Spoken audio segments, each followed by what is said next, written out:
자, 여러분, 안녕하세요. 저는 박한우 교수라고 합니다. 제가 오늘 여러분들한테 같이 공부할 수 있는 내용이 무엇일까라고 생각을 해보니, 이 빅데이터와 관계해서 어떤 마케팅의 어떤 변화를 살펴보는 것이 좋겠다라는 생각이 들었습니다. 그래서 전체적으로는 우리가 빅데이터와 관계 마케팅이라고 하는 커다란 개념 위에서 우리가 세 개의 세부 꼭지로 나누어서 빅데이터 개념과 환경 변화 이후에 빅데이터와의 등장에 따른 새로운 어떤 마케팅의 사례들, 그 특징들에 대해서 살펴보겠습니다. 오늘은 빅데이터 개념과 마케팅 환경 변화라고 하는 첫 번째 우리 꼭지를 한번 시작해 보도록 하겠습니다. 자, 여러분들 인터넷을 통해서 이렇게 온라인으로 여러분을 만나게 돼서 대단히 반가워요. 하지만은 이 인터넷 온라인을 통해서 공부를 하다 보니 여러분들의 표정 한 명 한 명을 다 읽을 수 없는 점은 정말 아쉽게 생각을 합니다. 하지만 그러니까 여러분들과 이렇게 또 만날 수 있는 그 자체가 우리가 큰 행복이고 기쁨이라고 생각을 합니다. 자, 빅데이터 개념과 마케팅 환경 변화 한번 살펴볼까요? 학습 목표로 삼은 것은 ICT 메가 트렌드를 통해서 본 빅데이터의 등장과 마케팅 환경 변화를 이해할 수 있다로 잡았습니다. 그래서 ICT라고 하는 우리 영어를 썼는데요. ICT라고 하는 이 영어의 이니셜이 무엇인지 이후에 살펴보고요. 메가 트렌드도 이제 우리가 영어 외래어입니다. 그렇죠? 메가 트렌드도 무엇인지 살펴보고 이러한 ICT 메가 트렌드라는 커다란 관점에서 빅데이터의 어떤 우리가 어떤 빅데이터의 어떤 개념 정의를 또한 이야기해 보겠습니다.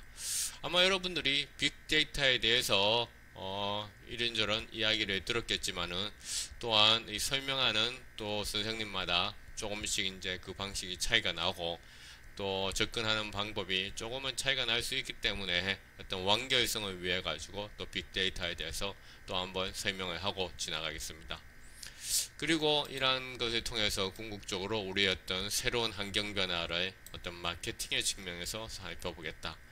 그런 것을 중요하게 다뤄보겠습니다.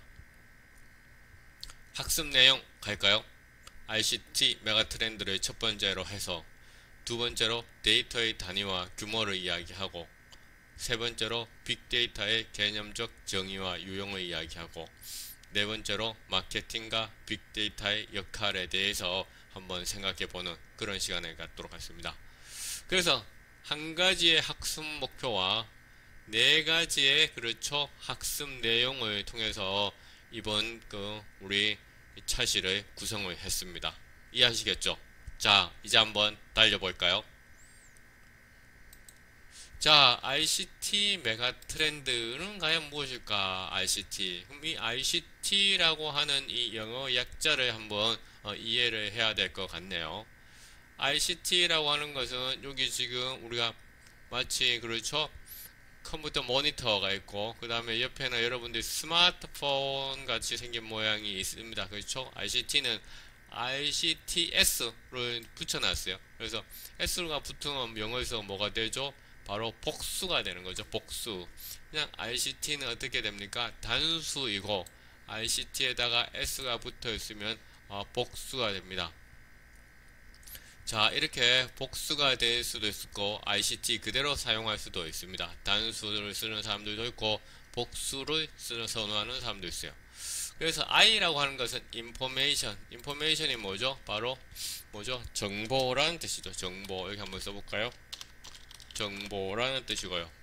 커뮤니케이션이라고 하는 것은 뭐죠? 커뮤니케이션이라고 하는 것은 뭐죠? 소통이라면 좀 더 우리가 구체적으로 얘기하면 의사소통이라고 하는 거죠. 우리가 컴이라고 하는 것이 공유하다 이런 뜻이거든요. 컴이라고 하는 공유하다를 의사소통, 테크놀로지에서 테크놀로지를 복수로 해놨어요. 복수. 그래서 어떻게 기술들이 되는 거죠. 기술들. 그래서 우리가 ICT 단수로 한다면 그냥 테크놀로지가 될 것이고, 그 복수로서 Y를 IES로 바꾼 거죠. Y를 IES로. 그 테크놀로지 복수. 그래서 ICT를 라고 하는 것은 정보통신기술 혹은 정보통신기술들이다 라는 거죠.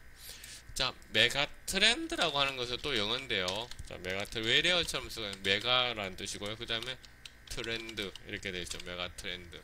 그렇죠. 메가트렌드. 메가트렌드도 이렇게 단수로 쓰기도 하고 복수로 쓰기도 하고, 그렇죠. 이거는 좀 또한 선호도에 따라 조금씩 달랐습니다. 크게 문법적으로는 큰 의미는 없습니다. 자, 이 메가트렌드, ICT 메가트렌드라고 하는 것은 앞서 ICT인 정보통신기술의, 그렇죠, 수요자 측면, 우리가 수요자라는 게 있고 공급자라고 하는 게 있죠. 시장에서 수요자라고 하는 것은 소비자죠. 소비자. 또 시장에서의 수요자라고 하는 것은 이용자가 되겠죠. 이용자. 그래서 공급자라고 하면 기업인 거죠. 기업에 대응해서 수요자하고 소비자 혹은 이용자, 그렇죠, 시민들, 그렇죠, 이런 측면. 그래서 최소 10년 이상, 앞으로 이제 10년 이상 어떻게 변할 것인지의 중장기 전망으로 시대를 관통하는, 그렇죠, 그런 흐름 또는, 그렇죠, 주제를 얘기하는 겁니다.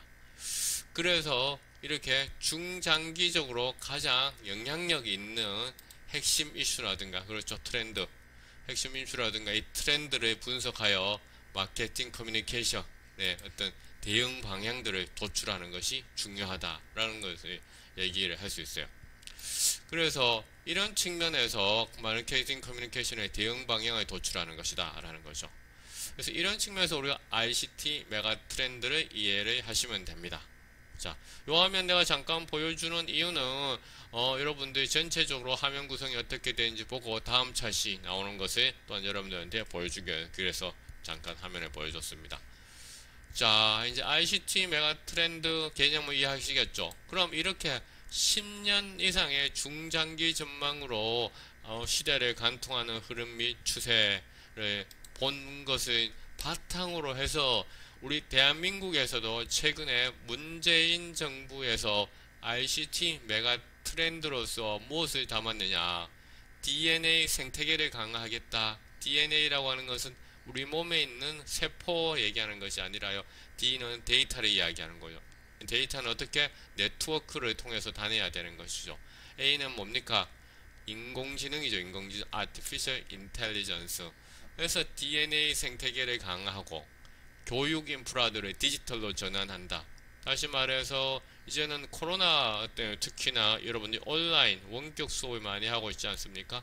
그래서 온라인 원격 수업 등을 통해서 우리가 이해했듯이 이런 교육 인프라 디지털 전환이 또한 새로운 수요이다. 비대면 만나지 않고도 이렇게 원격으로 할 수 있는 그런 산업들을 육성하고, 그 다음에 사회 간접 자본이라고 얘기하는 거죠. 이것을 디지털 하겠다. 그래서 2020년, 그렇죠, 우리가 하반기에 디지털 뉴딜이라는 이름이면서 대한민국에서는 ICT 메가 트렌드를 이제 뭡니까 시작을 하고 있습니다. 그래서 2020년 하반기에 이제 대한민국에서는 ICT 메가 트렌드를 이렇게 시작을 하고 있다라고 이제 여러분들한테 소개했고, 그 메가 트렌드 이름은 뭐다? 디지털 뉴딜이다 라는 거죠. 이렇게 이제 환경이 변화되고 있는 거죠. 수요에 대응해서 하고 있는 것이죠. 자, 그렇다면 이와 같은 새로운 ICT의 메가 트렌드에 대해서 아까 DNA라고 얘기했어요. D가 뭐죠? D가 앞서 얘기했죠? 데이터라고 얘기했어요. 데이터가 가장 중요한 것이죠. 데이터가 네트워크를 통해서 다니고, N, 그 다음 A, 인공지능 Artificial Intelligence가 되는 것이잖아요. 그렇다면 이 데이터의 단위 여러분들 아마 들어봤을 수도 있겠지만은 다시 한 번 더 얘기를 한번 복습 차원에서 한번 해볼까요? 자, 메가바이트가 1000개가 모이면 기가바이트예요. 그래서 여러분들이 지금 아마 여러분들이 초등학교 시절 혹은 뭐 중학교 시절에는 여러분들의 PC의 사양이 아마 기가바이트 정도였어요. 근데 요새는 사양들이 어떻게 테라바이트 사양까지 올라왔죠. 이만큼 메가바이트가 1000개 모이면 기가바이트가 되고, 기가바이트가 1000개 모이면 테라바이트가 되고, 테라바이트가 1000개 모이면 페타바이트가 되고, 페타바이트가 1000개 모이면 엑사바이트가 되고, 엑사바이트가 1000개 모이면 제타바이트가 되고, 제타바이트가 1000개 넘으면 요타바이트가 됩니다. 요타, 요타, 요다. 스타워즈 할 때 요다 생각나네요. 그렇죠. 요다가 스타워즈 할 때 모든 이 우주의 진리를 다 알고 있는 그 스승 멘터가 되는 거잖아요. 그래서 이 데이터의 단위를 보면 우리가 데이터가 얼마나 빨리 증가하는지 알 수 있어요. 그렇죠. 예전에는 기가바이트만 해도 되게 크다 했는데 테라바이트. 예전에 이런 일도 있었습니다. 테라바이트라는 회사가 있었어요. 회사 이름이 테라바이트라는 회사였어요. 근데 이 회사에서 왜 회사 이름을 테라바이트라고 지었을까요? 야, 이 테라바이트는 하면 정말로 큰 데이터라고 했는 거죠. 근데 이제는 테라바이트가 여러분들 개인용 PC에까지 들어와 있는 그런 세상이 이제 돼버린 거죠. 자, 그렇습니다. 그럼 데이터의 증가 속도 한번 보세요. 2013년도부터 지금 2020년도인데요. 2020년도의 데이터의 증가 속도를 보면 벌써 우리가 이 지금 단위를 한번 보세요. 제타바이트 수준이었는데 4.4에서 44 제타바이트까지 올라왔어요. 불과 그렇죠. 지난 10년이 채 되지 않았는데, 자, 이것을 보면 데이터의 증가 속도가 벌써 4.4에서 44는 뭐죠? 바로 10배가 되는 거죠. 10배. 10배가 되도록 그러니까 이렇게 빠르게 그러니까 성장을 해버렸습니다. 이렇게 데이터의 양이 많아진 게 뭐다? 바로 빅데이터라는 거죠. 데이터의 양이 이렇게 소위 우리는 이것을 기하급수적으로 증가했다라고 얘기합니다. 기하급수적으로 증가했다라고 얘기합니다. 그래서 이렇게 데이터의 양이 기하급수적으로 이제 증가를 하면서 우리는 정말 우리가 빅이라고 얘기하듯이 그죠? 빅 그러니까 크다 이라는 이런 그 데이터의 양이 많아지는 세상이 됐어요. 그런데 여기서 한 가지 짚고 넘어가야 될 것이 있습니다. 데이터가 커졌는데 그러면 어떤 데이터가 커졌을까라는 것이죠. 어떤 데이터가 커졌을까? 그렇죠? 어떤 데이터가 커졌을까? 바로 우리는 데이터의 유형을 크게 세 가지로 나눈다면 정형 데이터, 이 정형이라고 하는 것은 구조화되어 있다라는 것이에요. 그래서 고정된 필드에 저장된 뭐냐?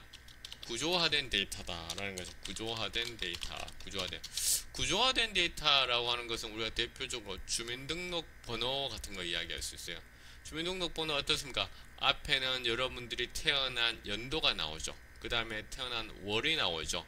그 다음에 태어난 날짜가 나오죠. 그 다음에 남자라면 1, 여자라면 2, 그 다음에 최근에 아기들은 뭐 3도 씁니다. 이렇게 각각의 필드마다 구조화돼서 나누어져 있다라는 것이죠. 그런 것을 우리가 데이터베이스화 되어 있다, 혹은 엑셀의 스프레드시트처럼 되어 있다. 그런 것을 우리가 정형 데이터라고 얘기합니다. 구조화되어 있다라고 얘기하는 거죠. 그런데 이 빅데이터에 많아진 거는 이런 정형 데이터가 많아진 면도 있지만은 더욱더는 이런 반정형 데이터 혹은 비정형 데이터가 많아진 게 있습니다. 그런 측면이 있어요. 왜? 컴퓨팅 환경이 바로 그렇죠. 바로 많이 달라졌기 때문에. 그러면 정형 데이터에 대한 반대는 비정형 데이터, 비가 뭐뭐 아니다 이런 뜻이 아니다, 뭐뭐 아니다. 그러니까 정형이 아니다. 정형이 아니라는 것은 구조화되어 있지 않다라는 이런 뜻이잖아요. 그러니 어떻게 합니까? 고정등 필드에 저장되어 있지 않은 데이터, 텍스트라든가, 그렇죠, 이미지라든가, 동영상 등, 그렇죠, 고정된 필드에 저장되어 있지 않는 거죠. 그러면 정형 데이터인 건 아닌데, 구조화가 다 되어 있는 것도 아닌데, 완전히 구조화가 안 되어 있는 것 같지도 않는 파일 중간에서, 그렇죠, 중간 정도로 뭡니까? 정형화되어 있고, 중간 정도로 뭡니까? 비정형화되어 있는, 그래서 반틈되어 있다, 절반만 되어 있다, 그래서 반정형 데이터라고 얘기합니다. 그런 것을 우리가 웹사이트 같은데 우리가 XML, Extensible Markup Language라고 얘기하죠. HTML, Hypertext Markup Language라고 이야기하죠. 그래서 이렇게 고정된 필드에 저장되어 있지는 않지만은 메타데이터나 스키마를 포함하는 데이터, 이것을 우리는 뭐라고 한다? 반정형 데이터라고 이야기한다 라는 것이죠. 반정형 데이터라고 이야기한다. 그렇죠? 반정형 데이터라고 이야기한다. 그래서 이런 그 빅데이터, 데이터 용량이 많이 커졌는데 어떤 데이터가 많이 커졌을까요? 이런 정형 데이터보다는 반정형 데이터, 그 다음에 비정형 데이터가 많이 커졌어요. 그렇죠? 많아졌어요. 그래서 빅데이터 용어에는 크다라는 뜻도 있지만은요, 다양하다, 복잡하다는 의미도 담겨 있어요. 그래서 큰 데이터를 다루다 보니 컴퓨팅 용량이 많아지죠. 시스템이 대용량을 차지하면 컴퓨터 사이언스 학과 이런 게 또 필요해요. 덩치가 커지니 변수가 많아져서 복잡한 계산을 해야 되니까 통계학적 접근도 필요해요. 그런데 이제 통계학이 계산한 모델, 알고리즘, 컴퓨터 시스템보다 더 중요한 건 뭘까요? 바로 어떤 데이터를 뭡니까? 처리하고 그 데이터부터 어떤 가치를 추출하느냐. 그래서 통해서 우리가 창업도 하고 마케팅도 하고 커뮤니케이션도 하고 광고도 하고, 그렇죠? 이런 영역들이 필요하다. 그래서 내가 언론하고 인터뷰하면서 이런 데를 상당히 강조해서 이야기를 했습니다. 그래서 이런 측면에서 빅데이터에서 가치를 찾아내는 것은 우리가 이공계에서 얘기하는 통계학이라든가 컴퓨터 사이언스 하는 것만큼이나 혹은 그보다 더 중요한 것이다 라는 것을 여러분들이 기억하고 있어야 됩니다. 왜냐하면 이 빅데이터로부터 뭡니까? 사회과학적 관점에서 인간의 행동들을 해석할 수 있어야 되죠. 인간의 행동을 해석하지 못한다면 어떻게 고객의 마음을 어떻게 합니까? 읽을 수 있겠습니까? 여러분들이 고객의 마음을 읽고서 고객의 마음에 부합하는 제품을 뭡니까? 개발하고 그 제품을 상용화하고 그 제품을 시장에다가 내놓아서 시장에서 그것을 뭡니까? 판매를 해야 되죠. 그렇게 할 때만이 여러분들의 창업과 그 다음에 마케팅은 성공할 수 있잖아요. 그래서 이 빅데이터 용어에는 크다라는 뜻도 있지만은 다양하다, 그 다음에 복잡하다라는 의미도 담겨 있습니다. 그렇죠? 그렇기 때문에 우리는 이러한 그 통계학이라든가 컴퓨터 공학과 함께 인문사회적인 것을 또한 같이 공부를 해야 된다라는 거죠. 그래야만이 진정한, 그렇죠, 창업을 할 수 있고 마케팅을 할 수 있고 커뮤니케이션을 할 수 있죠. 왜? 인간의 행동을 알아야 되기 때문에 그렇다라는 거죠. 자, 그렇지 않으면 이와 같은 방정형의 데이터들 혹은 이런 비정형의 데이터들을 제대로 또한 이해하기가 힘듭니다. 그렇죠? 왜? 더욱더 복잡하니까, 구조화되어 있으니까 더욱더 이해하기가 힘들게 되겠죠. 왜? 제대로 그러한, 그렇죠, 데이터에 숨겨진 의미와 가치를 추출하지 않는다면. 그럼 이런 데이터들은 주로 어디에 있을까요? 어디에? 그래서 우리는 이런 반정형의 데이터들, 비정형의 데이터들, 그렇죠? 반정형의 비정형 데이터 어디에 있을까? 바로 웹 마이닝이라고 해요. 마이닝이라고 하는 것은 뭐라고 하냐면은 강산에서 뭔가, 그렇죠, 강부가 극물 펴는 것 같은 것이 마이닝이라고 해요. 그 웹이란 것은 홈페이지, 웹사이트를 얘기하는 거죠. 웹 마이닝, 그렇죠? 홈페이지 같은 이런 것을 이제 얘기하는 거죠. 웹 마이닝이라고 해서. 그래서 홈페이지라든가 웹사이트 등을 얘기하는 거죠. 검색 정보는 뭐죠? 검색 정보. 사람들이 어떻게, 그렇죠, 무엇을 뭡니까? 생각하는지를 궁금하면 어디에 갑니까? 검색 정보 가는 거죠. 서치 엔진에 가는 거죠. 포털에 가는 거죠. 서치 엔진 혹은 포털에 갑니다. 서치 엔진이나 포털. 자, 여러분들 이게 왜 중요한 거냐? 내가 오늘 아침에 발바닥이 좀 아팠어요. 이 발바닥이 아픈데 병원에 가자니 시간이 없어요.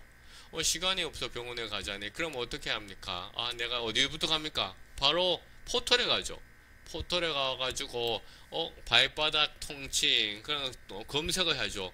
그러면 여러분들이 한 명 한 명이 다 이 검색하는, 전국에서 발바닥 통증이 있는 사람들 다 검색하면 그 검색해 놓은 그 실시간은 뭡니까? 검색어 해서 1등 해서 딱 나오죠. 그럼 실시간 검색어 1등으로 발바닥 통증 이렇게 하면 여러분들이 어떻게 알아야 됩니까? 야, 한국 사람들이 이렇게 발바닥 통증이 있는 사람들이 많구나 라고 찾는 것이죠. 그러면 여러분들이 발바닥 통증과 관계되는 어떠한 제품들을 판매하기 위해서 창업을 할 수도 있고, 혹은 여러분들이 가지고 있는 지금 현재 판매하고 있는 제품 가운데 발바닥 통증에 효과가 있는 약이 있는데 광고에서 발바닥 통증에 대해서 여러분들이 강조하지 않았다면 여러분들의 메시지를 바꾸어서 또한 뭐죠? 마케팅을 할 수가 있는 거죠. 또 뭐가 있어요? 소셜미디어, SNS가 있죠. 소셜미디어. 소셜미디어 왜 중요합니까? 여기서 사람들이 서로 간에 누구한테 댓글을 달고 누가 빅마우스고 허브인지 아는 거죠. 최근에는 유튜브 같은 소셜미디어에서 그렇죠, 광고라고 얘기하지 않은 유튜버들이 문제가 되었었어요. 왜? 사람들이 뭡니까? 소셜미디어는 일단은 유튜버, 소셜미디어에 그러한 그렇죠, 영향력이 있는 파워 유튜버들을 믿고서 이제 시청하는데 광고라고 얘기하지 않고 받았으니까 이 사람들이 진정하게 그냥 리뷰를 했는 것으로 생각을 했는 거죠. 그렇기 때문에 이렇게 소셜미디어에서도 우리가 어떻게 새로운 어떤 반정형의 데이터, 비정형의 데이터, 예컨대 뭐냐? 댓글 같은 거. 앞서 반정형, 비정형 무슨 얘기했어요? 비정형의 데이터 텍스트 문서라고 되어 있었잖아요. 댓글이 뭡니까? 텍스트죠. 텍스트. 그렇죠? 그 다음에 사람들이 뭡니까? 이미지를 올릴 수 있는 것이죠. 이미지를 올릴 수 있는 거. 자, 그래서 소셜미디어로부터도 이렇게 새로운 반정형의 비정형의 데이터들을 가지고 있어요. 크라우드 소싱 뭐죠? 크라우드라고 하는 것은 군중 이런 거, 대중 이런 거, 군중 대중인가. 크라우드 소싱 군중. 자, 요새 이제 여러분들 이제 코로나 전염병이 이제 전 세계의 팬데믹으로 됐어요. 그런데 우리 학교에 코로나를 관계해가지고 사람들의 뭡니까 체온을 매일매일 조사하고 싶어요. 그럼 어떻게 합니까? 매일매일 조사로 다니는 사람이 조사원인 다 다니면서 체온을 측정해야 되잖아요. 그런 거면 시간이 너무나 많이 걸리고 비용이 많이 걸려. 그러지 말고 여러분들 자신의 체온도를 다 측정해서 여러분들이 앱에다가 애플리케이션 모바일 앱에다가 여러분들의 체온도를 다 입력해 주세요. 이러면 뭡니까? 한 번에 여러분들의 그런 체온 데이터를 다 학교에서 수집할 수 있어요. 어떻게? 크라우드 이런 대중들, 그렇죠? 군중들, 혹은 뭡니까? 집단의 사람들의 데이터를 이렇게 뭡니까? 한꺼번에 수집할 수 있는 거죠. 크라우드 소싱. 그런 거예요. 크라우드 소싱. 자, 거래 데이터, 이제 뭡니까? 신용카드 하죠. 신용카드에는 이런, 그렇죠? 크레딧 카드. 그렇죠? 크레딧 카드 뭐 대학생들도 가지고 있지 않아요? 아니면 크레딧 카드 꼭 아니더라도 뭐가 있어요? 무슨 여러분들 버스, 지하철 카드 이런 것들 다 이게 주고받는 거잖아요. 주고받는 거. 그렇죠. 이런 거래 데이터에도 다 기록이 남아 있지 않습니까? 이런 그 기록들을 통해 가지고 여러분들 마케팅을 할 수 있죠. 왜? 사람들이 현재 소비 패턴이 무엇이다 라는 우리나라 사람들이 평균 신용카드를 7개에서 한 8개 정도 가지고 있다고 얘기해요. 그러니까 이 신용카드의 데이터에서 사람들의 거래 정보를 다 할 수가 있는 거죠. 자, 모바일 신호는 뭐죠? 여러분들 스마트폰 얘기, 스마트 모바일 디바이스. 예컨대 지금 코로나 관계에서 역학조사, 이 사람들의 동선을 파악할 때 어떻게 했나요? 이 사람들의 모바일 신호를 가지고서 하기도 하고, 이런 크레딧 카드를 통해서 하고, 이 사람들이 다녔던 곳에 코로나와 관계해가지고 같은 지역에 같은 시간에 있었던 사람들 어떻게 찾아내나요? 모바일 신호를 가지고도 찾아내잖아요.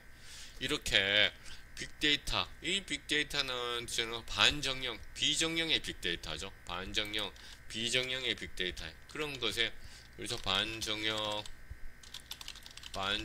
비정형의 어떤 빅데이터 6대 출처 및 유형에 대해서 이제 이야기를 했어요.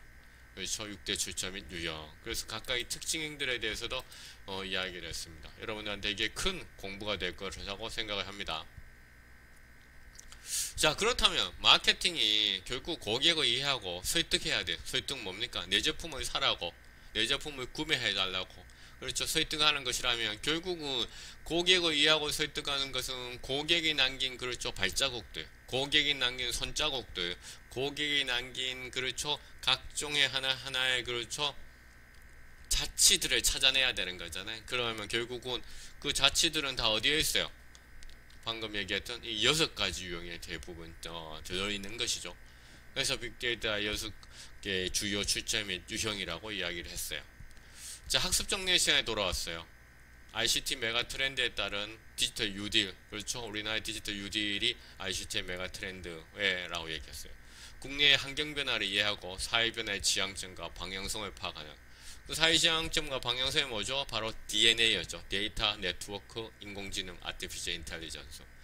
그래서 2020년도 제시된 디지털 UD는 크게 네 가지 방향에서 추진되고 있었어요. 우리 또 데이터의 단위를 이해해야 된다 그랬죠. 예전에 여러분들이는 기가바이트 수준이었는데 지금은 뭡니까? 여러분들이 그 PC에 테라바이트까지 지금 하고 있는 경우도 있고 데이터의 규모가 이렇게 빠르게 증가하고 있고요. 빅데이터의 6가지 주요 출처를 이야기하고 특징을 이해했어요. 그래서 마케팅에서 빅데이터의 역할은 뭔지 바로 고객의 마음을 이해하고 그렇죠. 그 다음에 고객들의 뭡니까? 설득할 수 있는 길이다 라고 얘기했습니다. 자, 이렇게 해서 우리가 1차시 공부를 이제 했습니다. 다음 시간에는 마케팅 커뮤니케이션과 환경 변화의 특징에 대해서 공부하면서 빅데이터를 이용한 새로운 마케팅의 등장과 사례들에 대해서 우리 또 공부를 하도록 하겠습니다. 여러분 수고하셨습니다. 안녕.